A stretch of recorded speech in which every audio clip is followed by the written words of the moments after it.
Hi, good evening students. Myself Dr. Sunita Pandey, Associate Professor in Economics, SK Government Girls College, Sikar. Today we are going to study about price effect, income effect and substitution effect. अर्थात आज हम कीमत प्रभाव, आय प्रभाव और प्रतिस्थापन प्रभाव के बारे में पढ़ेंगे। लीजिए शुरुआत करते हैं सबसे पहले कीमत प्रभाव से। So what is the meaning of price effect? अर्थात कीमत प्रभाव किसे कहते हैं?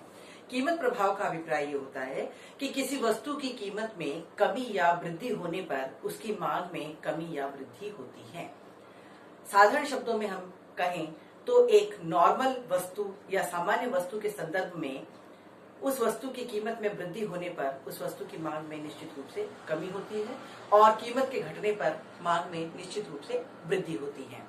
यहाँ इस रेखा चित्र के द्वारा हम कीमत प्रभाव को समझने की कोशिश करते हैं। इस रेखा चित्र में आप देख रहे हैं कि MN प्रारंभिक कीमत रेखा है। इस MN प्रारंभिक कीमत रेखा पर A बिंदु पर IC1 कर्व पर एक उपभोक्ता साम्य की स्थिति में होता है। मान लीजिए अब यदि X वस्तु सस्ती हो जाती है, X वस्तु की कीमत में यदि कमी हो जाती है, तो ऐसा होने पर उपभोक्ता की जो बजट लाइन है, कीमत रेखा है, यह MN से दाहिनी ओर शिफ्ट होकर MN1 हो जाती है और MN1 के B बिंदु पर अब उपभोक्ता साम्य की स्थिति में होता है। ये B बिंदु IC2 वक्र पर स्थित है, अर्थात उपभोक्ता को मिलने वाली कुल उपयोगिता में वृद्धि को प्रदर्शित कर रहा है। तो इस प्रकार आप देखते हैं कि कीमत में परिवर्तन होने पर X वस्तु की कीमत में कमी होने पर कीमत रेखा MN से MN1 पर शिफ्ट हो जाती है और साथ ही साथ साम्य का बिंदु A से बदल करके B बिंदु पर पहुंच जाता है। जब हम अलग अलग साम्य के बिंदुओं को मिलाकर के एक रेखा खींचते हैं तो उस रेखा को हम PCC नाम दे देते हैं। PCC means price consumption curve, अर्थात कीमत उपभोग रेखा। कीमत उपभोग रेखा वह रेखा होती है जो कीमत के परिवर्तन होने पर प्राप्त होने वाले अलग अलग साम्य बिंदुओं को मिलाने से बनाई जाती है। ये PCC जो है वह अलग अलग स्थितियों में हमें प्राप्त होती है। PCC की शेप जो है वह डिपेंड करती है इलास्टिसिटी ऑफ डिमांड पर। सबसे पहले हम ये जाने कि कीमत लोच, मांग की कीमत लोच क्या होती है।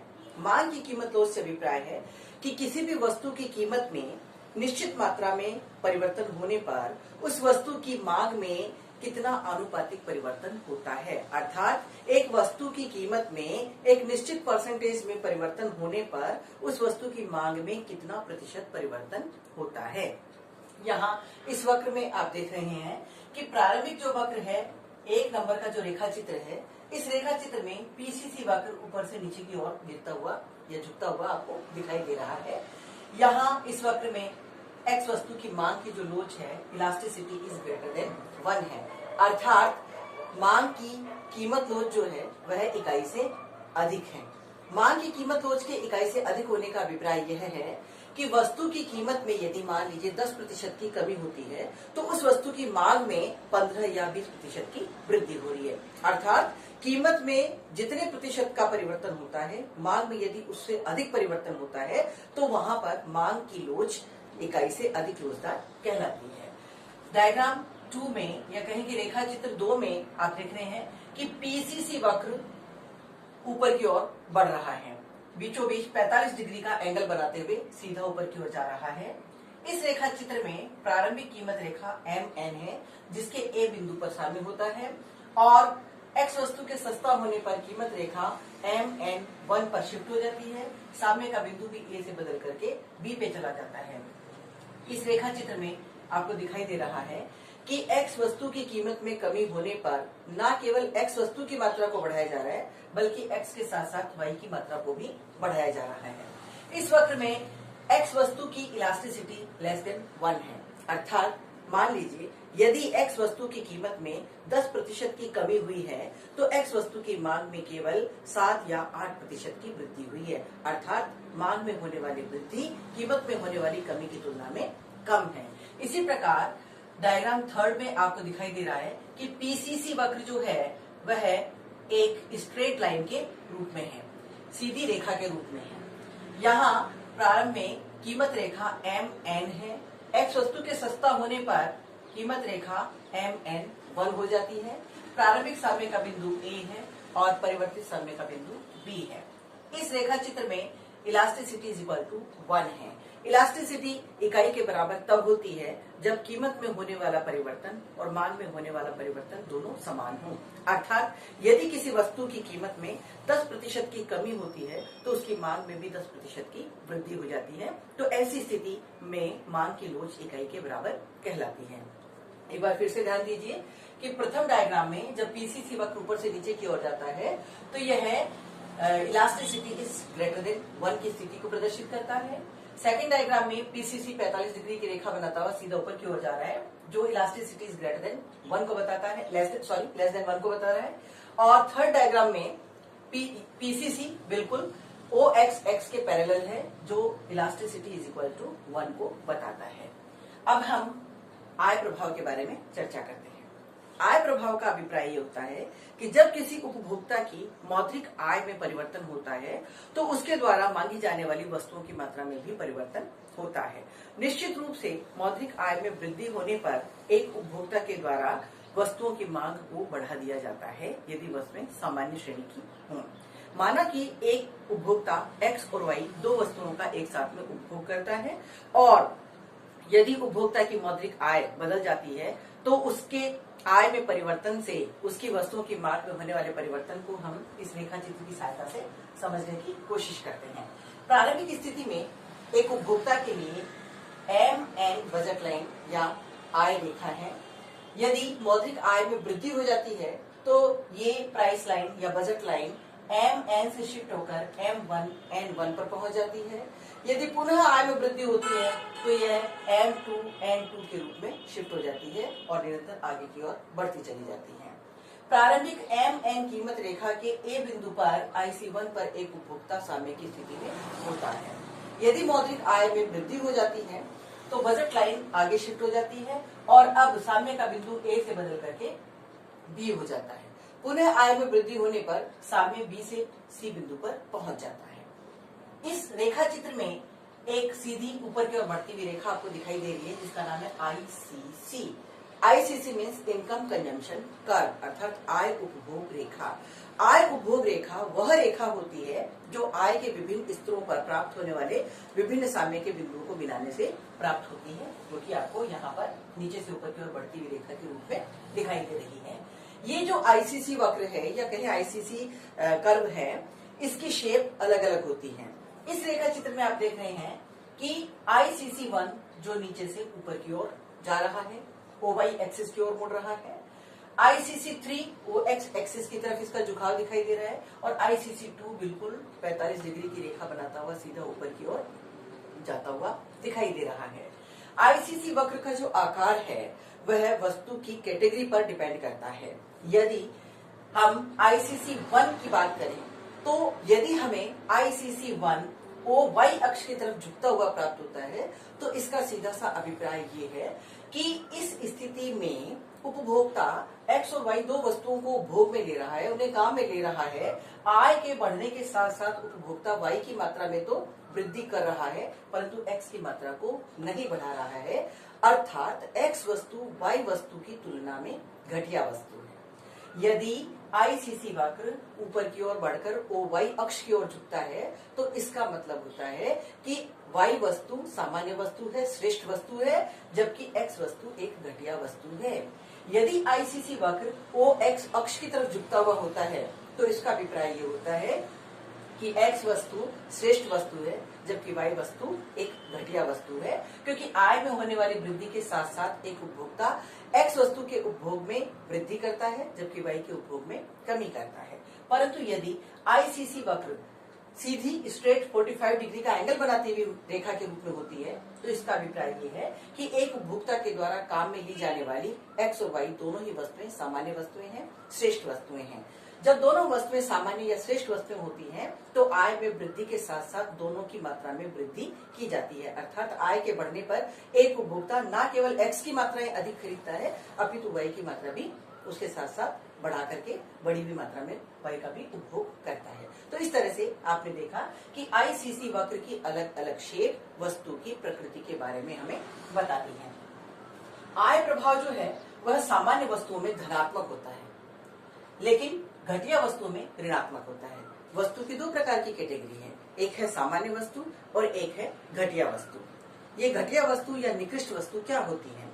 सामान्यतः ये कहा जाता है कि जब एक उपभोक्ता की मौद्रिक आय में वृद्धि होती है तो वह अपने द्वारा खरीदी जाने वाली वस्तुओं की मात्रा को बढ़ा देता है, लेकिन कई बार ऐसा होता है कि आय में वृद्धि होने पर एक उपभोक्ता एक वस्तु को पहले की बजाय घटिया समझना शुरू कर देता है। उसकी नजर में उस वस्तु की क्वालिटी घटिया हो जाती है और वह उसका उपभोग बढ़ाने की बजाय उसमें कमी करना शुरू कर देता है। ऐसी वस्तुएं घटिया वस्तु या निकृष्ट वस्तु कहलाती है और इन वस्तुओं में आय प्रभाव ऋणात्मक होता है। आय प्रभाव के ऋणात्मक होने का अभिप्राय यह है कि आय के बढ़ने पर वस्तु की मांग बढ़ती नहीं है बल्कि उसकी मांग में कमी कर दी जाती है। इसी तरह से आपने देखा कि आय प्रभाव जो है वह अलग अलग परिस्थितियों में किस प्रकार से अपना कार्य करता है। अब हम प्रतिस्थापन प्रभाव की बात करते हैं। प्रतिस्थापन प्रभाव का क्या अभिप्राय है? वस्तुओं की जो कैटेगरी है वो मूलतः हम तीन प्रकार की वस्तुओं के बारे में पढ़ते हैं। एक वस्तु होती है स्वतंत्र वस्तु।